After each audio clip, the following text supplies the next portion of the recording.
வணக்கம். நாங்கள் இன்றைக்கு லேண்ட் லோவுன்ற ப்ரெசன்டேஷனை பார்க்க போகிறோம். அதில் என்ன எதிர்பார்க்குறாங்க, அது எப்படி செய்கிறதுன்னு இந்த 2 வீடியோவாக தான் நான் உங்களுக்கு ப்ரெசென்ட் பண்ண யோசிச்சிருக்கிறேன். ரைட், இதில் உங்கள்கிட்ட எதிர்பார்க்குறது ஒரு 10 நிமிஷம் நீங்கள் இந்த லேண்ட் லோ கேஸை பற்றி உங்களால் ப்ரெசென்ட் பண்ணக்கூடியதாக இருக்குதான்னு சொல்லியும் அந்த 10 நிமிஷத்துக்கு உங்களுக்கு மேக்ஸிமம் 12 ஸ்லைட், மினிமம் 10 ஸ்லைட் இருக்கணும். ஃபாண்ட் உங்களுக்கு பாமினி தந்திருக்கு. கவனிங்க, பாமினியில் 2 இருக்குது. இது ஒரு ஏ போட்ட பாமினி. மேபி 2ஐயும் இன்டர்சேஞ்ச் பண்ணுறது இருக்குது. அடுத்த ஃபாண்ட் சைஸ் 24. இதில் நீங்கள் கவனிக்க வேண்டியது ஒரு ஸ்லைடில் 5 புல்லட் பாயிண்ட் அல்லது 5 லைன் தான் இருக்கலாம். ஒவ்வொரு லைன்லையும் 7 சொல்லுக்கு மேலே கூடக்கூடாது. இதுன்ற அடிப்படையில் நீங்கள் ப்ரெசென்ட் பண்ணினீங்கள்னு சொன்னால் உங்களுக்கு கிடைக்க போகிற மார்க்ஸ் 2 மார்க்ஸ் உங்களுக்கு கிடைக்கும். பாருங்க, முதலாவது பாயிண்ட் 2 மார்க்ஸ் கிடைக்க போகுது. அப்போ நீங்கள் ஸ்லைடை 12 ஸ்லைட் ப்ரிப்பேர் பண்ணிட்டீங்களா போதும். எப்படி அந்த 12 ஸ்லைடையும் ப்ரிப்பேர் பண்ணுறதுன்றதை பற்றி நாங்கள் இப்போ பார்ப்போம். சரி, ரைட். இந்த 12 ஸ்லைடும் எப்படி இருக்கணும்னு சொன்னால், முதலாவது ஒரு டைட்டில் ஸ்லைட் கொடுப்பீங்க. உங்களோட பேர், ரெஜிஸ்ட்ரேஷன் நம்பர், எந்த ரீஜனல் சென்டர்ன்னு கொடுக்கலாம். இந்த ஒரு லோ ஸ்டூடெண்டாக இருக்கேக்கு என்னென்ன விஷயம் கொடுப்பீங்களன்றதை கொடுங்க.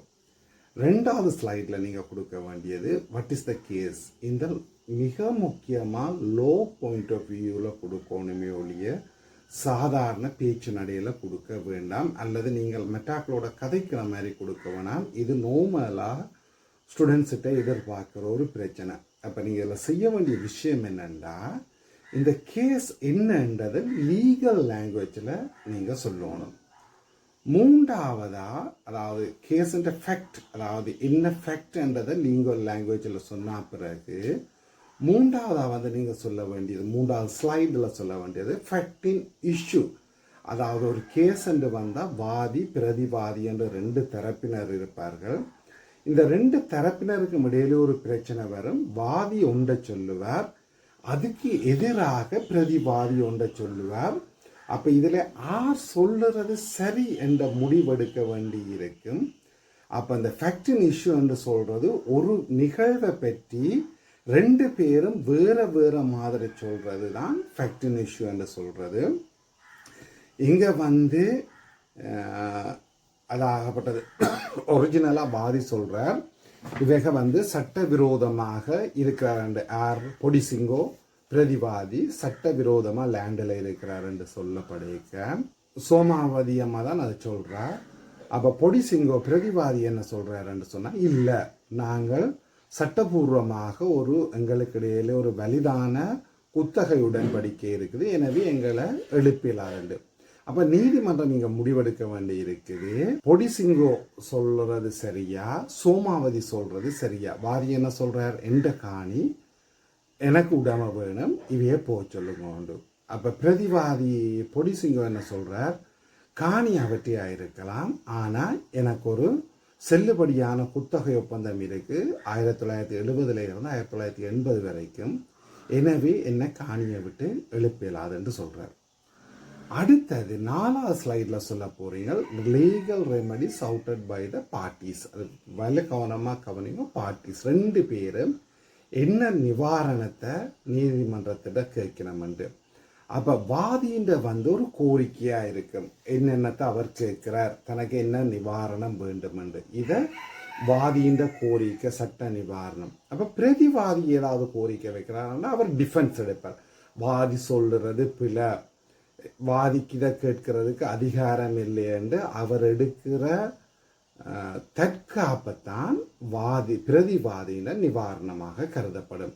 இவ்வளோத்தையும் 4 ஸ்லைடில் முடிச்சு போட்டு பிரதிவாதியின் கோரிக்கைக்கு சார்பாக இருக்கிற கேஸ் லோ என்னென்னன்றதை நீங்கள் சொல்லணும். அல்லது அது தொடர்பான சட்டங்கள், நியதி சட்டமாக இருக்கலாம், அல்லது கேஸ் லோவாக இருக்கலாம், அல்லது ஜூரிஸ்ட் சட்ட அறிஞர்களோட உரையாக இருக்கலாம். இதை கோட் பண்ணி கொண்டு போகணும். அதுக்கு ஒரு 3 ஸ்லைட் அல்லது 4 ஸ்லைட் கொடுக்கலாம். நான் ஒரு 3 ஸ்லைடை டார்கெட் பண்ணி உங்களுக்கு சொல்லியிருக்கிறேன். அடுத்தது வந்து டிஃபெண்டன்ட் என்ன டிஃபென்ஸை கேட்குறாருண்டு. இதுவும் அல்லது ஒரு 3 அல்லது 4 ஸ்லைடில் இருக்கலாம். நான் உங்களுக்கு டிஃபென்ஸுக்கு 4 ஸ்லைட் தரேன். ஏன்னா அதை அவங்க ஹைலைட் பண்ணி காட்டியிருந்தாங்க. ஆகவே 4 டிஃபெண்டன்ட் டிஃபென்ஸ் கோல் பண்ணிக்க அவர் என்ன நிகழ்வை சொல்லுறார், அதுக்கு சப்போர்ட்டிவான டாக்குமெண்ட் என்ன இருக்குது, அது தொடர்பான சட்டம் என்னன்றதை சொல்லணும். அடுத்தது முடிவு, ஃபேக்ட் இன் இஷ்யூவுக்குரிய ஆன்சர் தான் கன்க்ளூஷனாக வரும். அப்போ ஃபேக்ட் இன் இஷ்யூவில் என்ன சொல்லப்பட்டிருக்கு, அதாவது 2 பேர் வாதியும் பிரதிவாதியும் வெவ்வேறு ஒன்றை சொல்லிக்க நீதிமன்றம் இருக்கிற நிகழ்வுகளையும் சட்டங்களையும் பார்த்து எந்த முடிவுக்கு வருதோ அதுதான் கன்க்ளூஷன். சரி, இப்போ இந்த கேஸை சம்மரி பண்ணி கேஸ் நோட் மாதிரி எழுதுறதா, அல்லது இவங்க வேற, இவங்கள்னு சொல்றது open university legal studies department வேறு ஏதாவது எதிர்பார்க்குதா? இதுதான் இதில் உள்ள மிகப்பெரிய பிரச்சனையாக சில மாணவர்கள் எனக்கு கால் பண்ணி கேட்க நான் பார்த்தது. இதில் வந்து கேஸ் நோட் உங்களை எழுத சொல்லையில அல்லது கேஸுன்ற சுருக்கம் எழுத சொல்லையில அதை மிக தெளிவாக கவனித்து கொள்ளுங்கோ. அவங்க எதிர்பார்க்கிறது இந்த கேஸையும் உங்களோட லேண்ட்லோ பாடத்தில் உள்ள விஷயங்களையும் உங்களுக்கு தொடர்பு படுத்த தெரியுதா என்று அந்த புதிய புத்தகம் பார்த்து நான் அதில் உள்ள விஷயங்களையும் இந்த கேஸோடு அது எப்படி போகுது, நீங்கள் படித்தது எப்படி இந்த கேஸுக்கு பிரயோகிக்க போகிறீங்களன்றதை தான் சட்டத்துறை உங்கள்கிட்ட இருந்து எதிர்பார்க்கிறது. சரி, அதை நான் எப்படி கண்டுபிடிச்சேன் நான் என்ற சந்தேகம் உங்களுக்கு வரலாம். அதை உங்களுக்கு நான் காட்டுறேன் பாருங்க. ரைட், இந்த உங்களுக்கு மார்க்ஸ் எப்படி கொடுக்க போகிறாங்கன்னு சொல்லி இருக்கிறத நீங்கள் மிக முக்கியமாக கவனிக்கணும். அதாவது 8 விஷயமாக பிரித்து உங்களுக்கு 50 மார்க்ஸ் போடுறாங்க. அதில் உங்களுக்குரிய 2 மார்க்ஸ் எப்படி வருதுன்னா ஸ்லைடு எப்படி ப்ரிப்பேர் பண்ண போகிறீங்கன்றது சொல்லி நீங்கள் முதலே அது அவங்களுக்கு அனுப்புகிறதால, அதாவது லீகல் டிபார்ட்மெண்ட்டுக்கு அனுப்புகிறதால அவர்கள் உங்களோட பிடிஎஃப்ல இருந்து தங்களோட ரிக்வயர்மெண்ட்டை கம்ப்ளை பண்ணியிருக்காண்ட 2 மார்க்ஸ் போடுவார்கள். அதாவது நீங்கள் பதட்டப்படாமல் அமைதியாக ஃபேஷியல் எக்ஸ்ப்ரெஷன், சில வழியில் கைகளை அசைக்கிறது, முகத்தில் ஒரு அபிநயத்தை கொடுக்கறது, அதுக்காக ஓவர் எக்ஸ்ப்ரெஷன் செய்யக்கூடாது. அந்த எக்ஸ்ப்ரெஷனுக்கு ஒரு 3 மார்க்ஸ் கொடுக்குறாங்க. கூடிய அளவுக்கு உங்களோட கைகளையும் பிரயோகித்து நாட்னு சொல்கிற தலையாட்டுறது, அந்த ஒரு அட்ராக்டிவாக செய்கிறதுக்குரிய 3 marks. Adaptation of technological effect in the presentation, sound, art work and other efforts. So உங்களோட அதுக்கு ஒரு மார்க்ஸ் வருது. என்னத்துக்குன்னு சொன்னால், நீங்கள் ஏதாவது சின்ன ஆர்ட் ஒர்க்குன்னா சில படங்களை கொடுத்து விளங்கப்படுத்துறதுக்கு, உங்களோட வாய்ஸ் கிளாரிட்டி மேலே உயர்த்தி கதைக்கிறது, கீழே இறக்கி கதைக்கிறது, இதுதான் அந்த வாய்ஸ் கிளாரிட்டிக்கு வருது. வேறு என்ன எஃபர்ட் போட்டு நீங்கள் வந்து இந்த ப்ரெசன்டேஷனாக ஒரு அட்ராக்டிவாக செய்கிறீங்களன்றதுக்கு ஒரு 6 மார்க்ஸ் வருது. மொத்தத்தில் 100க்கு 10 மார்க்ஸ், 12 மார்க்ஸ் இதில் இருந்து வந்துட்டு. இது ஜென்ரலாக உங்களோட ஹேபிட்டில் இருந்து வாருது. அடுத்தது 7 மார்க்ஸ்ன்றது நான் சொன்ன அந்த 2வது ஸ்லைடில் நீங்கள் ஃபேக்டை எப்படி சுருக்கி கொடுக்குறீங்க, அந்த கேஸ் என்னன்றதை லீகல் லாங்குவேஜில் சொல்கிறதுக்கு 7 மார்க்ஸ் வருது. சரி, அதான் அந்த கேஸுன்ற சம்மரியாக கொடுக்குறது. Identification of the legal issues involve in the factual situation in the question, அதுக்கு 8 மார்க்ஸ் கொடுக்குறாங்க. அதாவது அதில் என்னென்ன நிகழ்வுகள், identification of legal issues involve in the factual situation of the question. கொஷன்ன்றது இந்த கேஸ், இந்த கேஸில் உள்ள நிகழ்வுகள், ஃபேக்சுவல் சிச்சுவேஷன்ன்றது நிகழ்வுகளாக பார்க்குறேன். அதாவது ஒரு சம்பவங்கள், அந்த சம்பவங்களில் இருக்கிற லீகல் இஷ்யூ என்ன, ஃபேக்டின் இஷ்யூ என்னன்றதை தெளிவாக நீங்கள் ஃப்ரேம் பண்ணுறதுக்கு 8 மார்க்ஸ் கொடுக்குறாங்க.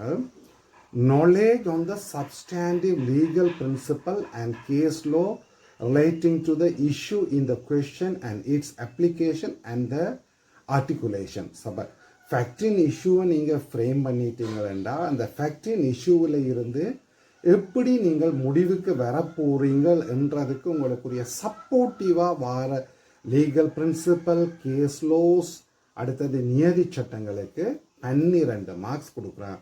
இதுக்கு உங்களோட புத்தகத்தில் உள்ள விஷயங்கள் மிக மிக முக்கியமானது. அதுதான் இந்த கொஷன் என்று சொல்கிற இந்த கேஸையும் நீங்கள் படித்த பாடத்தையும் ஒன்றுபடுத்துறது. அப்போ இதில் அந்த 12 மார்க்ஸ் இதில் தான் இருக்குது.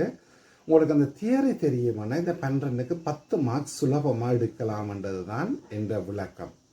அடுத்தது strengthen the argument either pro or against the claim of the parties involved in the question. அதாவது வாதி பிரதிவாதிக்கு சார்பாகவும் எகெயின்ஸ்ட் ஆகவும் இந்த சட்ட பிரின்சிபல் அல்லது கேஸ் லோ அல்லது ஜூரிஸ் இந்த கருத்துக்களை எப்படி கொண்டு நீங்கள் அப்ளை பண்ணுறீங்களன்றதுக்கு 10 மார்க்ஸ் கொடுக்குறாங்க.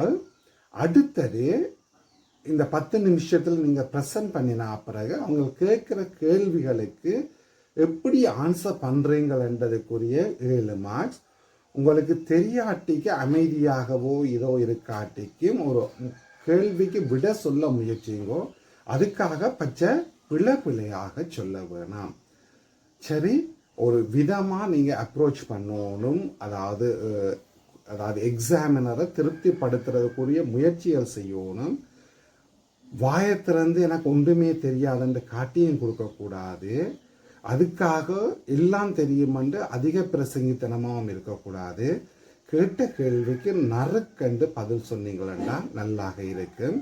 ஏனென்றால் அவர்கள் கேள்வி கேட்கணும் என்று எதிர்பார்த்து கொண்டிருக்கீங்க. நீங்கள் ஒரு கேள்விக்கு நீட்டி முழக்கி கொண்டு போனீங்களென்றால் அவங்க இதை நீங்கள் அந்த கேள்விகளை தவிர்க்கிறதுக்கு முயற்சிக்கிறீங்கள் என்று எதிர்பார்ப்பாங்க. மௌனம் காத்தீங்கள் என்றாலும் அப்படியானது தான் எதிர்பார்ப்பாங்க. சரி, அப்போ இதில் உங்களுக்கு மிக மிக முக்கியமான அந்த புள்ளிகளை பெற்று தாரதை பாருங்கோ. அந்த ஃபேக்டை சம்மரைஸ் பண்ணுறதுக்கு 7, ஃபேக்டின் இஷ்யூ ஐடென்டிஃபை பண்ணுறதுக்கு 8, 15 மார்க்ஸ், லீகல் பிரின்சிபலுக்கு 12, அப்போ 37 மார்க்ஸ். அடுத்தது ஸ்ட்ரென்த்தின் 27, 37 மார்க்ஸ் இதில் வந்துட்டு. அப்போ 100க்கு 70 மார்க்ஸ் இதில் இருக்குது. இந்த 100க்கு 70ல் நீங்கள் ஒரு 20 மார்க்ஸ் எடுக்கலாம்ன்றது என்னுடைய விளக்கம்.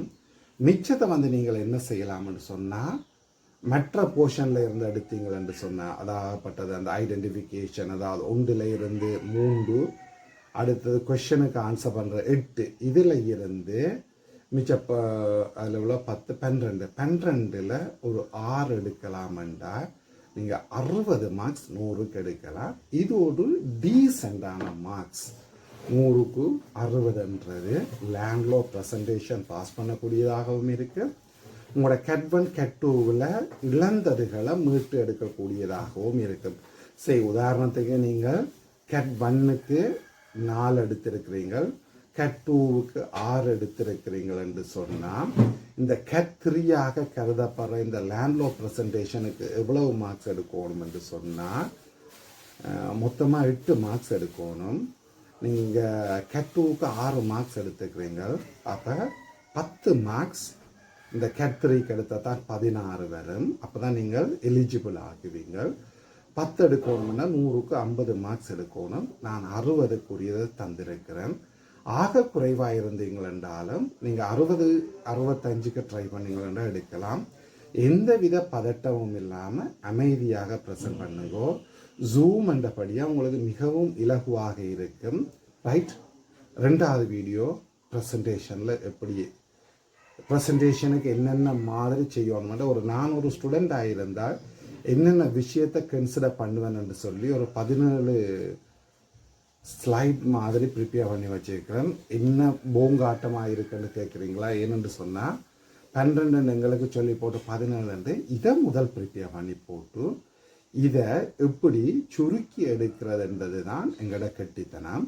முதல் எடுத்த வேகத்துக்கு பெருசாக சுருக்கமாக செய்கிறதுன்றது என்னை பொறுத்த மட்டும் கஷ்டமாக இருக்கும். முதல்ல எங்களுக்கு தெரிஞ்ச விஷயங்கள் எல்லாத்தையும் எழுதி எடுத்து போட்டு பிறகு என்ன செய்கிறதுன்னு சொன்னால் அதை லீகல் டிபார்ட்மெண்ட் ரெக்குவயர்மெண்ட்டுக்கு ஏற்ற மாதிரி சுருக்கிறது. சரி, 2வது வீடியோவில் நான் இதை தாரேன். நன்றி, வணக்கம், மீண்டும் சந்திப்போம்.